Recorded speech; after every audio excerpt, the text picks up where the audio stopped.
that the peripheral nervous system is involved in functionally sensory and motor information. Okay, so we know this already. We talked about the difference between somatic and visceral, okay? And then we talked about general and special senses. General senses being like vibration, touch, temperature, tickle, pressure, things like that.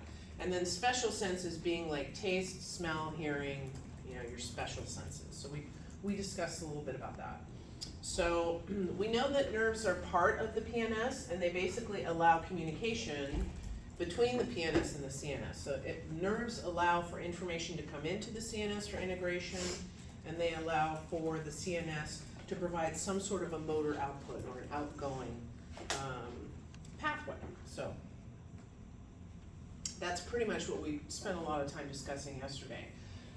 So as far as the peripheral nervous system goes, we have a somatic division and a visceral division of PNS. And I further stated that the visceral motor division of the PNS is considered the autonomic nervous system, okay?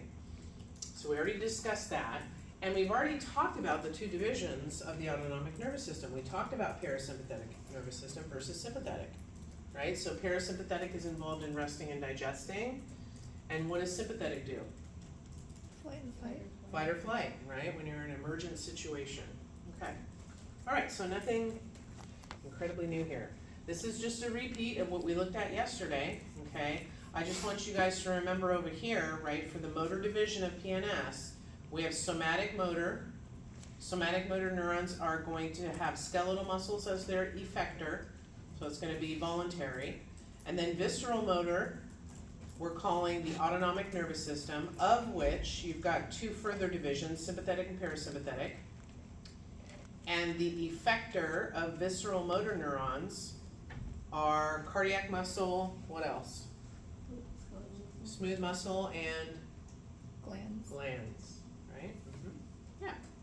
So again, nothing new. We're just kind of putting the pieces together again. All right. Okay. So we already know nerves and ganglia make up the PNS. Okay. Nerves again are collections of axons, and ganglia are collections of cell bodies. All right, in the PNS. Okay. Nothing new there. All right. Okay, again, motor endings, which are considered axon terminals, we know those are the parts of the neuron that innervate effectors, and we know the effectors for our story in this unit are going to be either muscle fibers or glands. Again, nothing new. So what we need to do is we need to talk about the different kinds of receptors that the PNS offers, okay, because there's different kinds of sensations that your body experiences. So we have to have different types of receptors that are sensitive to those different kinds of sensations.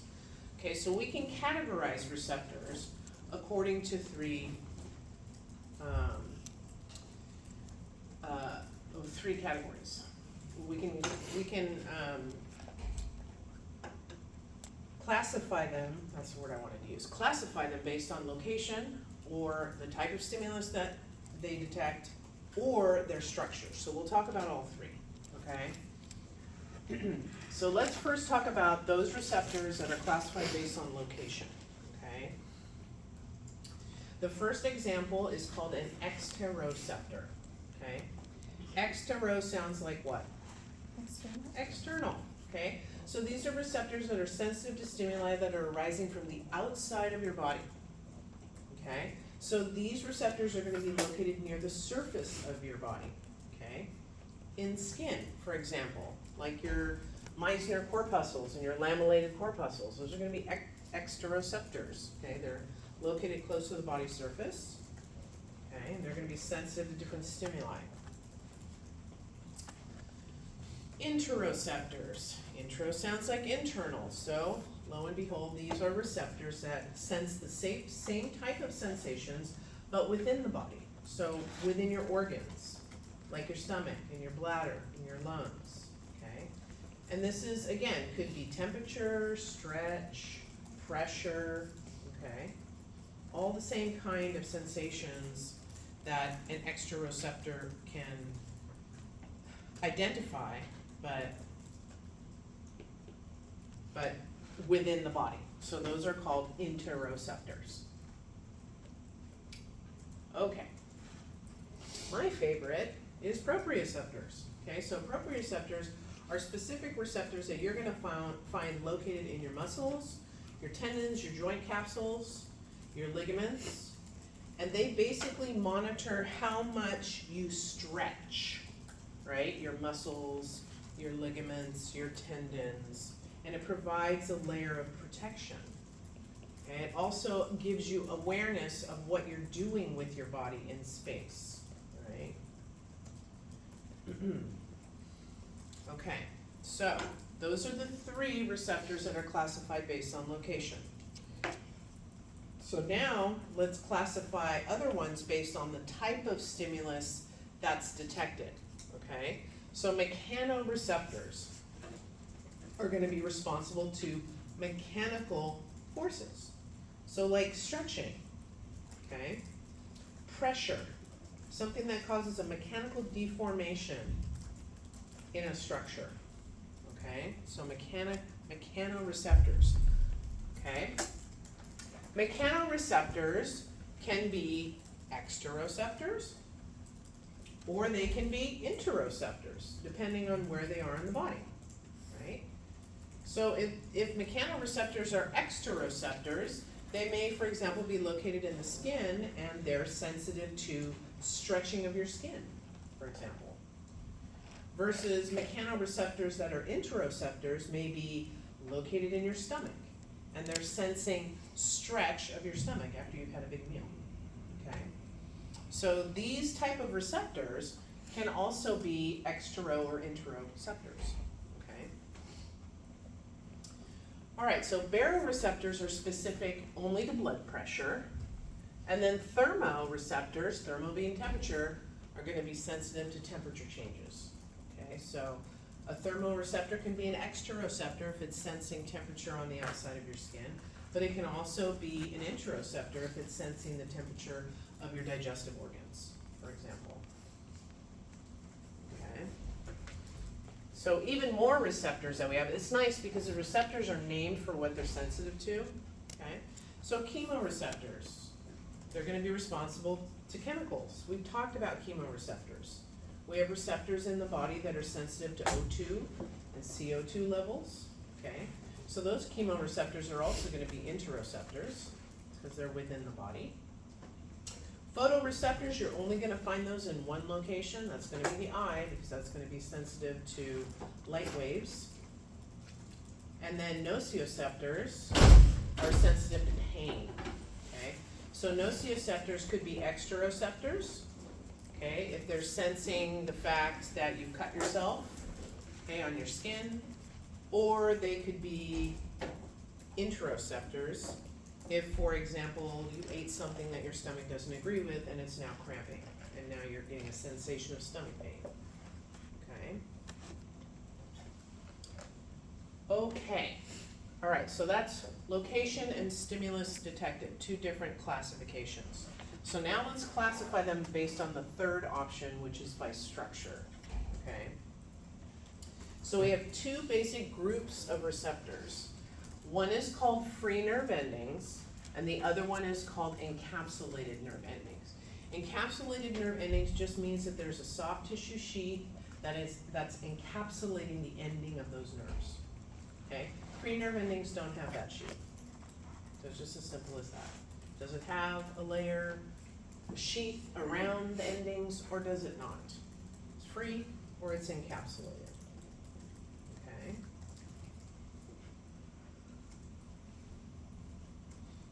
Okay.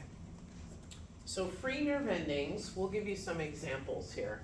Again, they're going to respond to different types of sensations, for example, pain and temperature. So let's talk about specific ones, because we've looked at some of these before. So the first example of a free nerve ending is that Merkel disc, or the tactile epithelial cell that we talked about in the integumentary system that you find in the stratum basale. okay, of the epidermis. Okay, so those are examples of receptors that have free nerve endings. Okay, and they're going to interpret light touch because they're located in the epidermis. Hair follicle receptors wrap around the hair follicle. Okay. Now, we also need to define what's the difference between a slow adapting receptor and a rapidly adapting receptor. Okay. So a slow adapting receptor is a receptor that is sensitive to that stimulus over an extended period of time. As long as that stimulus is being given, that receptor is going to remain sensitive to that. Okay? So for example, you have like a mosquito that landed on your shoulder. Okay, and it's wandering around on your trapezius, and you can feel it kind of wandering around. And you can't ignore it because you continue to feel it. As long as it's on your shoulder, you're going to continue to feel it. And it's those Merkel discs, because they're slowly adapting, they're going to stay sensitive to that stimulus for as long as it's occurring. Okay? Rapidly adapting receptors, on the other hand, will recognize the initial stimulus, but then over time it dissipates. Over time it dissipates. Okay? So classic example of a rapidly adapting receptor, hair follicle receptors. Okay, those of us that have long hair, you put your hair in a ponytail. Okay? Put your hair in a ponytail in the morning, whenever. Do you think about the fact that you're pulling on all your hair follicles throughout the day? No, you don't think about it at all. It's because those receptors are rapidly adapting. So you initially feel the fact that you're putting your hair in a ponytail, but after that you don't think about it, which is nice because you don't want to go through life with all of the stimuli that your body is experiencing and constantly being aware of it. It's okay to just initially be aware of it and then it just fades off. And then you're not going to be aware of it until you pull on those hair follicle receptors again when you take the ponytail out. Okay, so that's an example of rapidly adapting.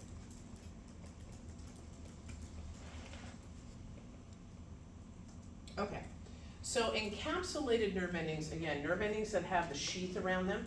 Mechanoreceptors are an example of encapsulated. Okay? Again, they're going to recognize mechanical change in something, stretch or pressure or pull. Okay? We have 4 different kinds of mechanoreceptors. 2 of them you guys have looked at in the lab already.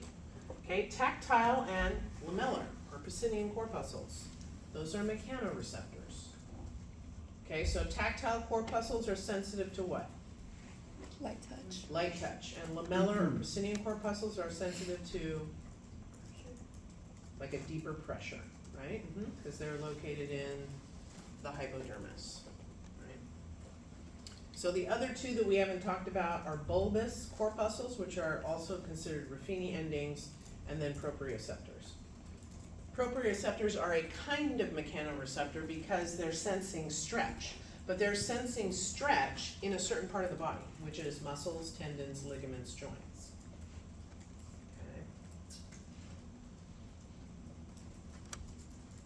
Okay, so Meissner's corpuscles, again, we know where they're located, in the dermal papilla. Okay, so these are rapidly adapting. Okay, so you put your shirt on in the morning, and you feel that you have it on right, okay? And then throughout the day, you're not thinking about that.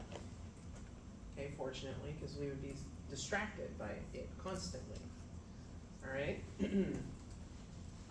Okay, so that's one. Lamellar is more deep pressure. Again, rapidly adapting. Okay? So you're walking and holding hands with someone, and you guys are applying pressure to each other's hand. Initially, you feel the pressure, okay? But as you're walking and holding hands, you're not thinking about that the whole time. Maybe unless you're first dating or whatever, right? But you're old and married like me, after a while, you're like, yeah, whatever. Okay? So you don't think about that after a while. Okay, so it's deep pressure. So bulbous corpuscles, okay, those are in the dermis. They're gonna be slow adapting, okay? So if you have some sort of continuous pressure being applied and it's not remitting, it's not going away, okay, those bulbous corpuscles are constantly gonna be fired up. So for example, you try on a pair of pants, okay, or a pair of shorts or whatever, and it's too small, right? It's depressing because you're looking in the mirror going, really? And you feel the pressure. You're feeling, you know, the pressure on the parts where it's too small. Those are bulbous corpuscles telling you, hey, something is applying a consistent pressure, and I'm gonna continue to let you know about it. Okay. Okay, so proprioceptors, monitoring stretch. They also are considered mechanoreceptors because they're monitoring a mechanical deformation in muscles, joints, ligaments, tendons, okay? But we have three different kinds. We can further break it down, okay? So muscle spindles are located in the muscle, okay? You don't have to memorize that it's embedded in the paramycium. But we know paramycium, we know where that lives. It's in between muscle fascicles. That's where you're gonna find muscle spindles. And they're gonna be sensitive to stretching of those sarcomeres, okay? GTOs, or Golgi tendon organs, are near the muscular tendinous junction, okay? So they're gonna monitor more of the tension in the tendon, okay? So muscle spindles and Golgi tendon organs tend to work together, okay? Because if you're stretching a muscle, you're gonna stretch the tendon as well. You're gonna fire them both off, okay? And then joint kinesthetic receptors. Kinesthetic means your awareness of your joint in space, okay? So if I wanna check someone's knee kinesthesia, for example, in the clinic, I would have them sit on the end of the table with their knees bent, and I would basically tell them to close their eyes. I would grab onto the bottom of their foot, and I would say, okay, if I'm extending your knee, tell me extend. If I'm flexing your knee, tell me flex, or straighten, bend, however you wanna instruct it. So with their eyes closed, and you moving the leg, they should be able to tell you extending, extending, flexing, flexing, extending, flexing, without them looking at the joint. That's awareness of your joint in space, and that's considered kinesthesia, okay?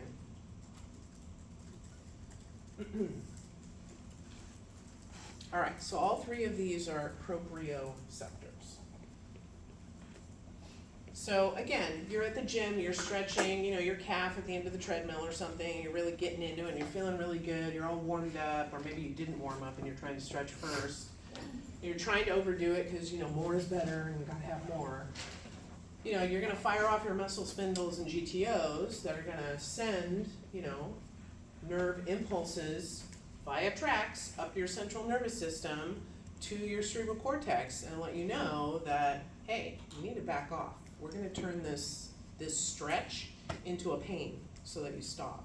So it's basically a protective mechanism to protect you from overdoing it.